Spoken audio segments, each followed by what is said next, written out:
con él vamos a hablar de temas muy importantes. Uno de ellos tiene que ver con el revuelo que armó la Corte Suprema de Justicia de la Nación con el famoso fallo Levinas. Estamos hablando de que muchos interpretan como que es una anuencia a la ciudad de Buenos Aires, al traspaso judicial.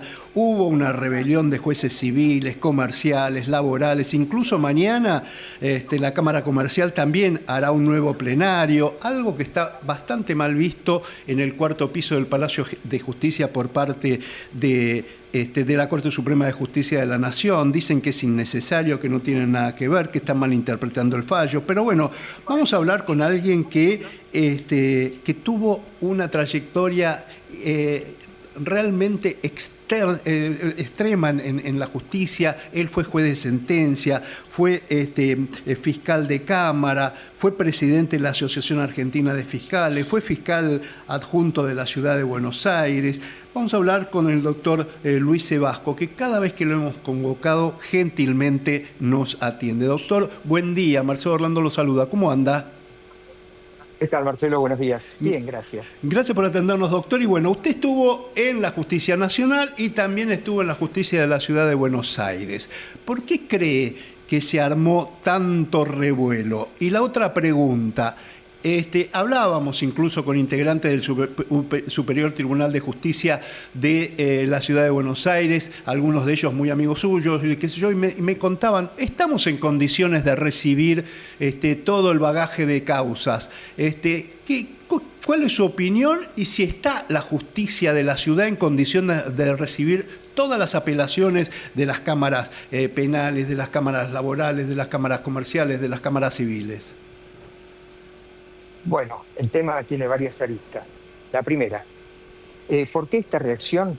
Bueno, cuando se dictó la reforma de la Constitución en el año 94 y se planteó la cuestión de la autonomía de la ciudad, la mayoría de los jueces nacionales generaron una fuerte oposición a pasar a la órbita de la Ciudad de Buenos Aires o a que la competencia de la Ciudad de Buenos Aires asumiera las competencias ordinarias.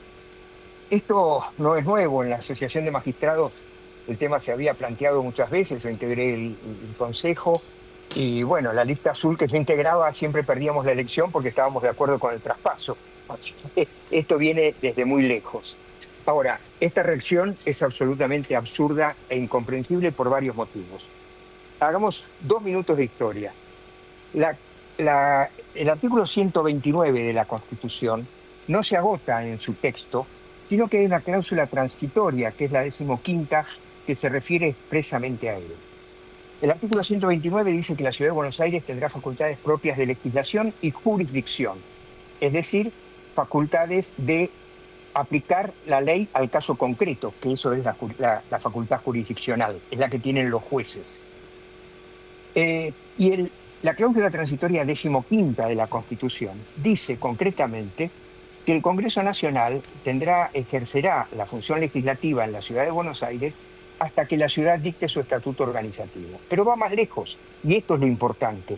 Dice que los jueces de la Ciudad de Buenos Aires serán designados por el Consejo de la Magistratura, de acuerdo con los artículos 114 y 115, hasta tanto la Ciudad de Buenos Aires se organice.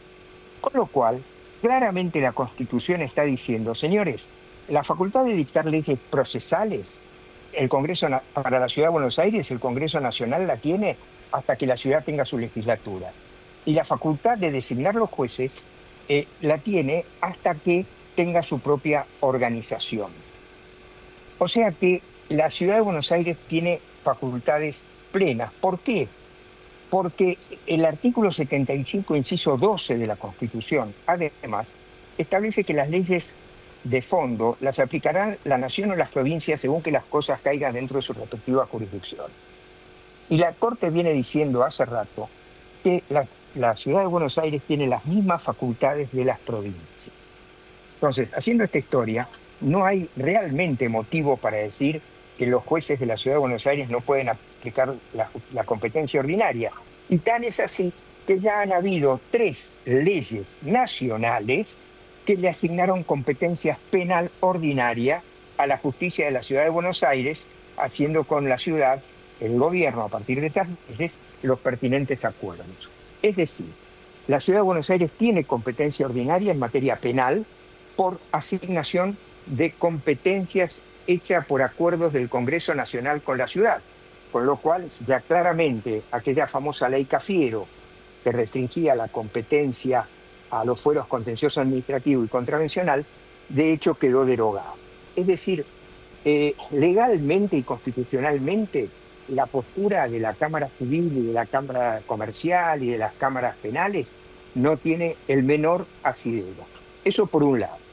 Por otro lado, estamos en una situación de interpretación constitucional bastante compleja, que tiene que ver con cuál es la competencia de la Ciudad de Buenos Aires en las diversas materias, de acuerdo al artículo 129 de la Constitución, y quién lo interpreta. Y el intérprete último de la Constitución es la Corte, lo cual la Corte lo interpretó de esta manera y se acabó la historia, no hay más vueltas que dar. Pero miremoslo desde otro lado también, lo ridículo de la construcción de las cámaras. Los jueces tienen la competencia que les asigna la ley. Los jueces de la Cámara de Apelaciones ejercen su jurisdicción en materia de revisión de los fallos de primera instancia. Punto, ahí se acabó su intervención.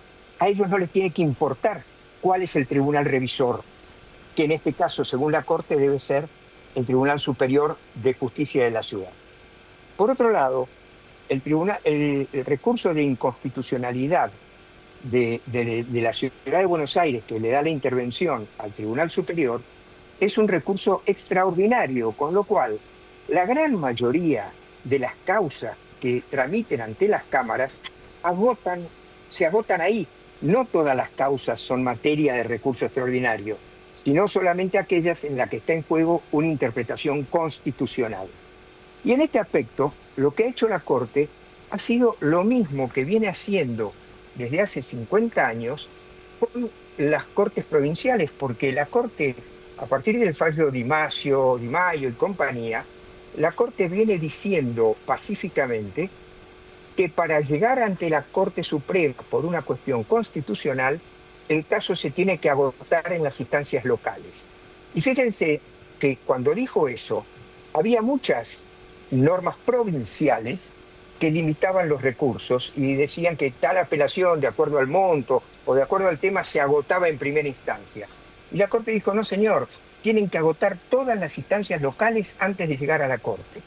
Es decir, lo que hizo la Corte en este caso fue poner a la ciudad en paridad. Dijo, señores, antes de llegar acá con un caso constitucional, pasen por el Tribunal Superior. Ahora, ¿seguimos? Sí, yo lo que diría es, porque para que la gente entienda, la pregunta es, ¿está en condiciones el Superior Tribunal de Justicia de absorber todas las apelaciones si le llegan apelaciones de la Cámara Civil, de la Cámara Comercial, de la Cámara Laboral, de la Cámara Penal? Sí. Ajá. Sí, claramente sí, por dos motivos. Primero, porque en realidad, como decía hace un rato, los recursos que tienen que llegar son solamente cuestiones constitucionales, Ajá, no cualquier tema de apreciación de hecho y prueba. Ahora, la apertura o no del recurso depende del tema.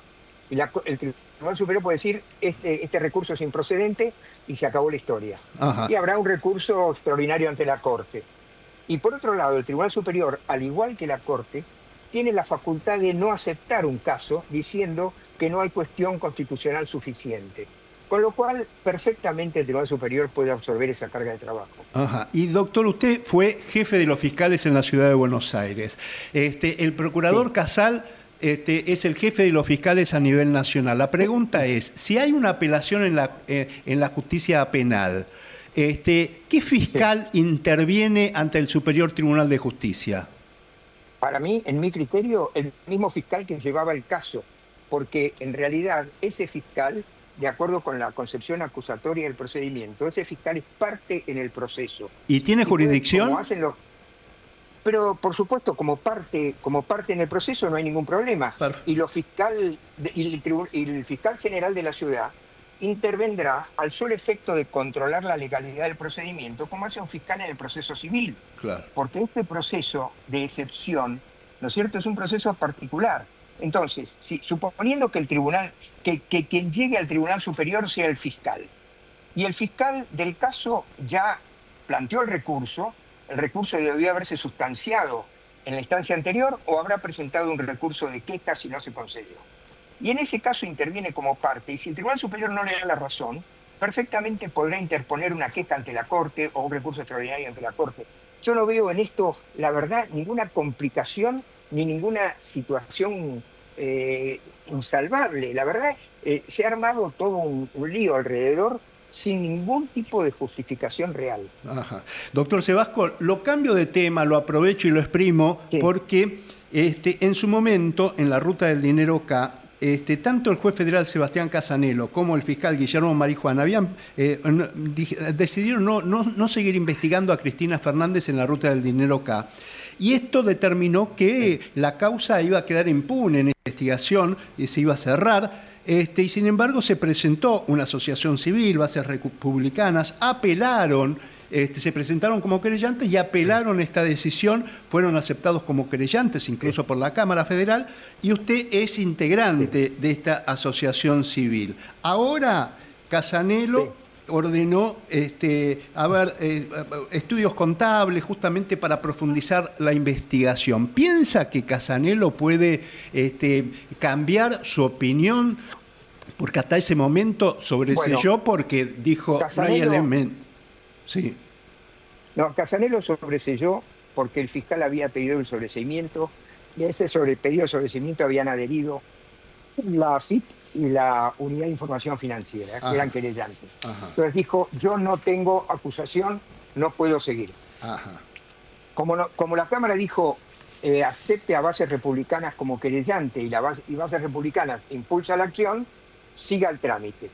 En ese caso, la Cámara le dijo también a Casanelo que había que reunir las pruebas que surgían de las causas de Otesur y Los Sauces, de la causa Vialidad, de la causa Cuadernos, y hay otra causa más que no se menciona mucho, que es la causa en la que se siguió contra directores del Banco Nación por haber otorgado prebendas a Lázaro Báez y su grupo más allá de los reglamentos del banco. En ese caso, esto le dijo la Cámara a Casanelo. Nosotros con bases nos presentamos ahí y dijimos, sí, hay que pedir esa prueba, hay que incorporarla, porque los tribunales le habían dicho que estaba a disposición, y nosotros dijimos, no, incorpore la prueba. Y además pedimos un peritaje contable, ¿por qué? Porque sus hijos, Fariña y varias personas más, Fariña, Rossi, Vázquez.